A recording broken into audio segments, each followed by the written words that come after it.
പരിക്കേറ്റ് പുറത്തു പോകും മുമ്പ് ലോക റെക്കോർഡുമായി ഇംഗ്ലീഷ് മണ്ണിൽ ചരിത്രമെഴുതുകയാണ് ഋഷഭ് പന്ത്.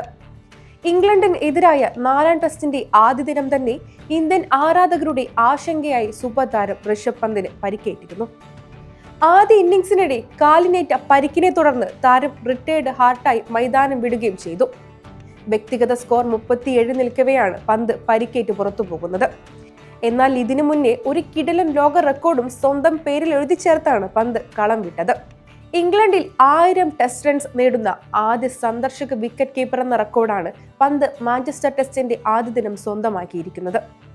ലോക ക്രിക്കറ്റിൽ ഇതുവരെ ഒരു കീപ്പർക്കും സ്വന്തമാക്കാൻ സാധിക്കാത്ത നേട്ടമാണ് പന്ത് നേടിയത്. ബ്രൈഡൻ കാർസിന്റെ പന്ത് സിക്സറിന് പറത്തിയാണ് ഋഷഭ് പന്ത് ഈ നേട്ടത്തിലേക്ക് എത്തിയത്.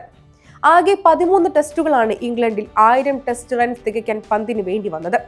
2018 ഓഗസ്റ്റിൽ നോട്ടിംഗ്ഹാമിലായിരുന്നു ഋഷഭ് പന്ത് ഇംഗ്ലണ്ടിൽ ആദ്യ ടെസ്റ്റ് കളിച്ചത്. ഇതിൽ 12 എണ്ണം ഇംഗ്ലണ്ടിന് എതിരെയും ഒരു കളി ന്യൂസിലാൻഡിനെതിരെ നടന്ന ലോക ടെസ്റ്റ് ചാമ്പ്യൻഷിപ്പ് ഫൈനലുമായിരുന്നു.